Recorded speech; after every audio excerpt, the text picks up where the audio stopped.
বাংলাদেশ জামাত ইসলাম এখন বেয়াদবদের আশ্রয়স্থলে পরিণত হয়েছে। জামাত ইসলাম এখন বেয়াদবদের আশ্রয়স্থল নয়, ইসলাম নাম দিয়ে তারা সারা দেশে ফেসবুকে যে সমস্ত আমরা কর্মকাণ্ড দেখি, এটা আমাদের কাছে অত্যন্ত লজ্জার। ইসলাম আদবের শিক্ষা দেয়। ইসলামের অন্যতম একটি ভিত্তি হচ্ছে আপনার আদব কায়দা শিক্ষা দেওয়া। কি ঠিক না বেঠিক বলছি? আর জামাত ইসলাম আমি বলবো তারা বেয়াদবের তৈরির কারখানা।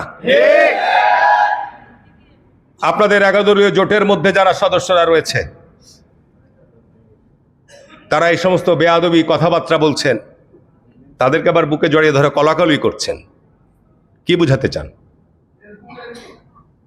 সুতরাং এ ব্যাপারে জনগণ কিন্তু জবাব দেওয়ার সময় আসবে, তখন জবাব দিবে। আজকে এনসিপি আলারা মনে করছে যে আমরা উস্কানি দিব আর আমাদেরকে মারছে না কেন, তাহলে তো আমরা ভাইরাল হব। জামাত ইসলামের সেদিন দেখলাম যে বিদ্যুতের দাবিতে মিছিল করছে। ভালো করো, অসুবিধা নাই, বিদ্যুতের ক্রাইসিস তো নবাবগঞ্জে আছে, আমরা বিদ্যুৎ পাচ্ছি না। ঠিক না বেঠিক বলছি?